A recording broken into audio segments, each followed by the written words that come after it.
Hello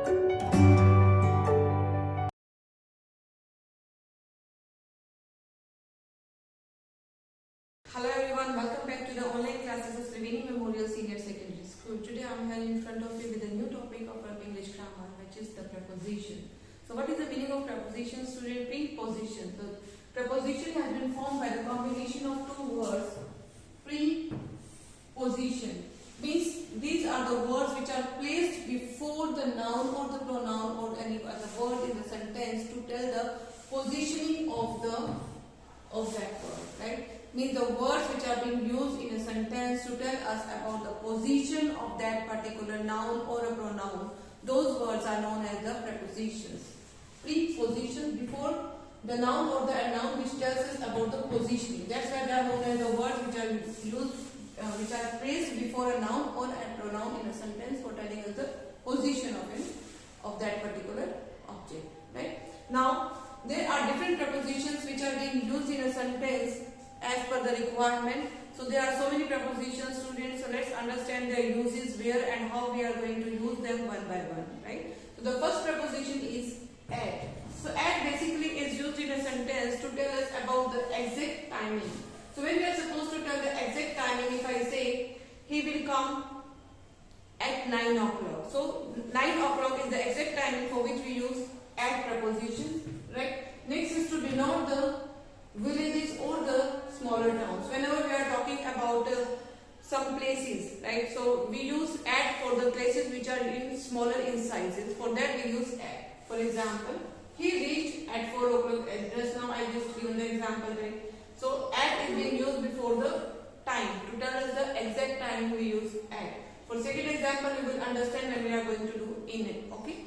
So the second one is in. So in is a preposition where it is being used, students. It is being used to express the total length of time. So whenever we are talking about the total time, at that particular time we use in. For example, if I say he will come in 4 days.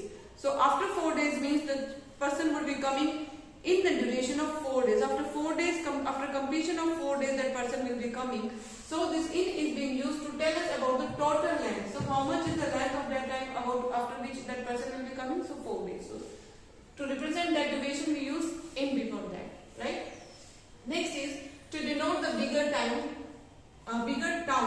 So whenever we are describing about the address of something. So for that purpose, we use in with the location which is bigger in size and at for the location which are smaller in size. Let's understand it with the help of example.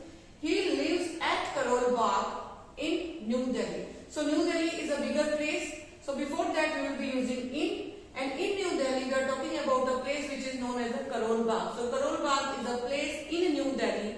So New Delhi is the bigger one, that's why we have used in before it. And Karol Bagh is the smaller place in New Delhi, that's why we have used at before it. Right, student? So when we are supposed to use at and when we are supposed to use in a place, at the place of placing, I hope it is understood. Means the bigger places, before bigger places we use in, and before the smaller places we use at. Right? Next comes is the on. So where the preposition on is being used, students. So on is used before the day and the date. Means whenever we are talking about some particular days, like if I say he will come on Monday. So Monday is a day. So before Monday we will be using on. Right? And for the stable things, the things which are stationary, means which cannot move, for telling the position of that particular objects which cannot move, for them we use on. So let's understand with the help of example. He will come on Monday. So on is being used before the day to tell us the exact date. Day means exact timing date is represented. Secondly, the book is laying on the table. So book is a stationary object. It's not moving object, non-living being hai, and it is stable also. For this particular object we will be using on. Right? So means that book is laying on the table. Book is kept on the table. This book is not moving. This is stable object. Got it, students? Now next comes is the into. Into is being used for the objects which are in motion. Motion means which are the movable objects. Like here we have used the book is lying on the table. The book is a stationary object. It's a non-living being. It's not moving. But here we are using the example. The dog fell into the ditch. So dog is a movable object. for movable objects, for the living beings, we use into, not on.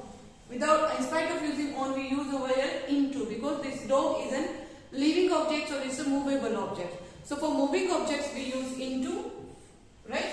Next comes is the from. So from is being used, students, for the starting point of an action. Whenever an action is being starting, so the starting point, when we are supposed to express the starting point of any action or any verb, so before that we always use from.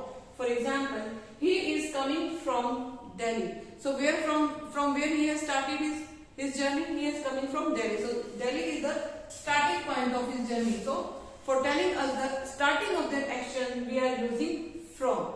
Right? So this is all about the prepositions, students. Some of the prepositions are this, and rest of the prepositions we will be covering in the next video. So till then, thank you so much. Have a good day. So if you like the video, just like, share and subscribe our channel. Thank you.